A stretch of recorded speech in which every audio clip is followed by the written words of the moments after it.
नमो नमः छात्रों। पिछली तासिका में हमने शब्द रूपाणी यह पाठ का परिचय देखा है। आज की तासिका शुरू करने से पहले सबसे इम्पोर्टेंट बात बताना चाहती हूँ। अभी भी 8th स्टैंडर्ड के बहुत सारे स्टूडेंट ऐसे हैं जिन्होंने मार्च टू मई के वर्कशीट, असाइनमेंट, एक्टिविटीज सबमिट नहीं किए हैं।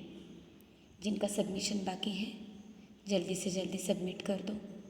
अगर सबमिट नहीं करोगे तो PA1 के इंटरनल मार्क्स आपको नहीं मिलेंगे। शब्द रूपाणी वसुधा टेक्स्ट बुक लेसन नंबर 5। शब्द रूपाणी क्या होते हैं, शब्द रूप किसे कहते हैं, पिछली तासिका में हमने देखा है। आज की तासिका में वसुधा टेक्स्ट बुक के द्वारा शब्द रूपाणी यह पाठ हम देखेंगे। कुछ शुरू करने से पहले यह एक चित्र है जो आपके वसुधा टेक्स्ट बुक में है। उस चित्र का वर्णन आपको 5 सेंटेंस में करना है।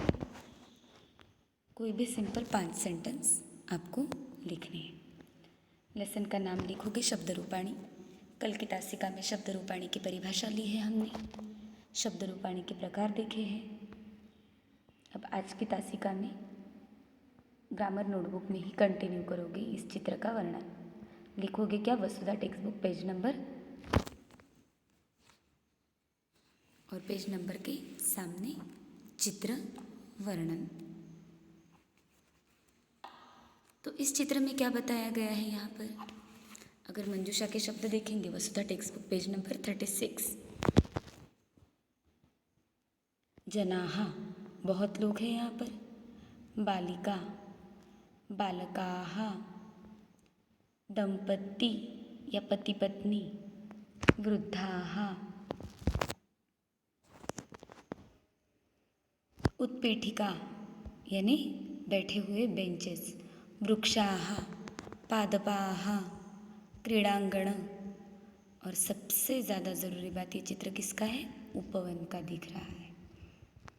तो चित्र के वर्णन के लिए कोई भी 5 सेंटेंस आप लिखोगे। उसके बाद देखना है, यहाँ वसुधा टेक्स्ट बुक में दिया है, देखिए, पढ़िए और समझिए। उपवने जनाः सन्ति। उपवने कारक और उपपद में हमने देखा है। उपवने यहाँ कौन सी विभक्ति आती है,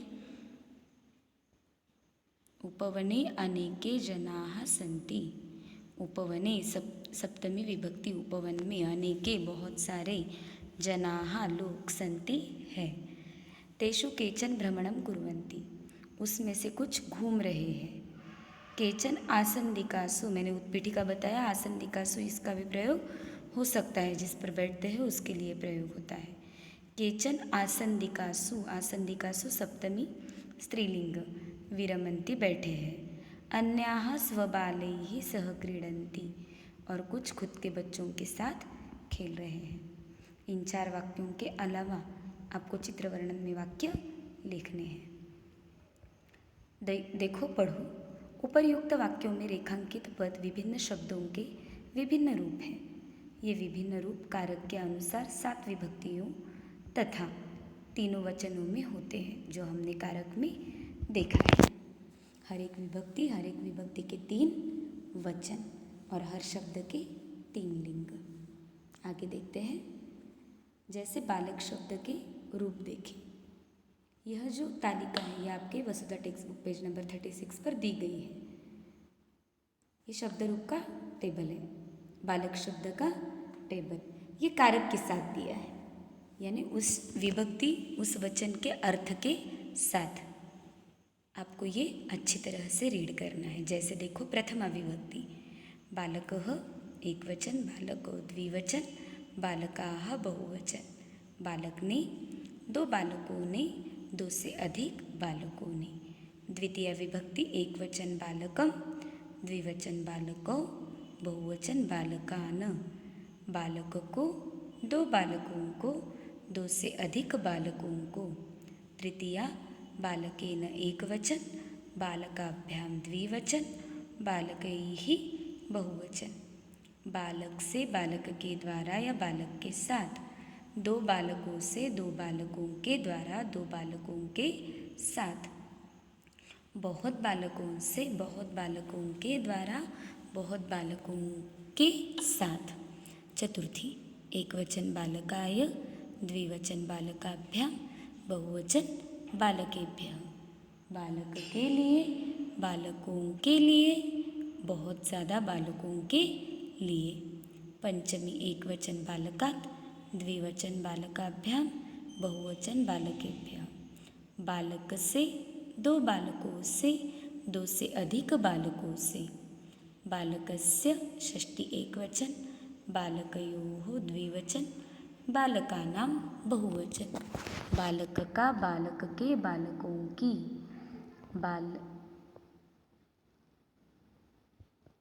दो बालकों का, दो बालकों के, दो बालकों की। दो से अधिक, बहुत ज़्यादा बालकों का, बालकों के, बालकों की। सप्तमी एकवचन बालके, द्विवचन बालकयोः, बहुवचन बालकेषु। बालक में, बालक पर। दो बालकों में, दो बालकों पर। दो बालक से में, अधिक बालकों में, अधिक बालकों पर। संबोधन एकवचन हे बालक, द्विवचन हे बालक, बहुवचन हे बालकाः। यह हो गया बालक शब्द के रूप। अब ऐसा है क्या कि सारे के सारे टेबल बालक के जैसे ही होते हैं? हाँ, नहीं होते। अभी हम 8th स्टैंडर्ड में हैं, इसलिए हमें ये बात पता है कि पुल्लिंग, स्त्रीलिंग, नपुंसकलिंग अलग अलग टेबल होते हैं। उसके साथ ही बालक के जैसे ही और कुछ शब्द रूप है। ये शब्द रूप लिंग और अंतिम वर्ण के अनुसार चलते हैं। तो देखते हैं शब्द रूपों के प्रकार। ये आपको नोटबुक में लिख कर लेना है। दो प्रकार के शब्द रूप होते हैं, स्वरांत और व्यंजनांत। अंत यानी आखिरी शब्द। जिन शब्दों का अंत स्वर से होता है वो स्वरांत, जिन शब्दों का अंत व्यंजन से होता है वो व्यंजनांत। स्वरांत शब्द अकारांत, ह्रस्व इकारांत, दीर्घ इकारांत, ह्रस्व उकारांत, दीर्घ उकारांत, ऋकारांत, इतने स्वरांत शब्द हैं। और व्यंजनांत में इन्नंत, जिसके अंत में न होता है, जिसके अंत में त, जिसके अंत में स, राजन, भवत और विद्वस। स्वरांत शब्द जैसे मैंने आपको बताया है, अकारांत, आकारांत, इकारांत, ईकारांत, उकारांत, ऊकारांत और ऋकारांत, इतने स्वरांत शब्द हैं। 7 प्रकार के स्वरांत शब्द होते हैं। अब देखते हैं अकारांत। अकारांत शब्दों के रूप। जिन शब्दों के अंत में अ हो उन्हें अकारांत कहते हैं।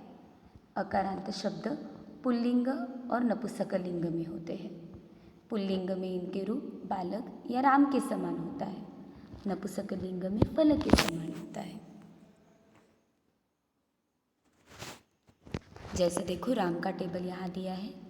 ये टेबल अच्छी तरह से रीड करना है, नोटबुक में लिखना है।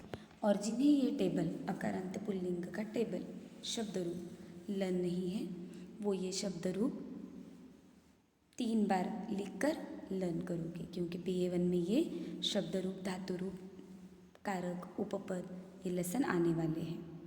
तो जिन्हें जिन्हें लन नहीं है वो ये टेबल, मैंने जब टीचिंग ली थी शब्द रूपों की तब भी बताया था, हर एक टेबल जो लन नहीं है वो 5 बार लिखकर लन करना है। अकारांत पुल्लिंग का टेबल मैंने आपको बोलकर बताया है, फिर से एक बार बताती हूँ, आप भी मेरे साथ बोलोगे। प्रथमा रामः रामो रामाः, द्वितीया रामं रामो रामान्, तृतीया रामेण रामाभ्यां रामैः, चतुर्थी रामाय रामाभ्यां रामेभ्यः, पंचमी रामात् रामाभ्यां रामेभ्यः, षष्ठी रामस्य रामयोः रामाणां, सप्तमी रामे रामयोः रामेषु। संबोधन हे राम, हे रामो, हे रामाः। मैंने जैसे बोला है 3 बार लिखने हैं, तो तीनों बार आप राम नहीं लिखोगे, एक बार बालक, एक बार राम और एक बार खुद का नाम। अगर पुल्लिंग है और स्त्रीलिंग कोई है तो वो खुद के पापा का नाम या भाई का नाम लिख सकते हो। एक टेबल 3 बार लिखना है। और जिन्हें लर्न है वो कोई भी एक पुल्लिंग शब्द लेकर वो टेबल बिना देखकर लिखोगे। अब आगे देखते हैं अकारांत नपुंसकलिंग। अकारांत को अजंत भी कहते हैं, यानी जिसके अंत में स्वर होता है। अकारांत नपुंसकलिंग शब्द फल। अकारांत नपुंसकलिंग के लिए एक बात बताना चाहती हूँ। अकारांत नपुंसकलिंग प्रथमा द्वितीया, एक वचन, द्विवचन, बहुवचन अलग रूप होते हैं। तृतीया से लेकर संबोधन तक वो अकारांत पुल्लिंग की तरह शब्द रूप चलते हैं। देखते हैं फल, प्रथमा विभक्ति फलम फले फलानी, द्वितीया विभक्ति फलम फले फलानी। मैं बोल रही हूँ, मेरे साथ आप भी टेक्स्ट बुक में देखकर यह टेबल बोलोगे। तृतीया फलेन फलाभ्याम फलैहि, चतुर्थी फलाय फलाभ्याम फलेभ्यः, पंचमी फलात् फलाभ्याम फलेभ्यः, षष्ठी फलस्य फलयोः फलानां, सप्तमी फले फलयोः फलेषु, संबोधन हे फल, हे फले, हे फलानी। अब देखते हैं आकारांत स्त्रीलिंग। आकारांत शब्दों के रूप। जिन शब्दों के अंत में आ है उन्हें आकारांत कहते हैं। आकारांत शब्द पुल्लिंग व स्त्रीलिंग दोनों में भी होते हैं, लेकिन मैक्सिमम टाइम ये स्त्रीलिंग में ही दिखाई देते हैं। इसके रूप स्त्रीलिंग में लता के समान चलते हैं। यह लता का टेबल मैं बोलूँगी, मेरे पीछे आप बोलोगे।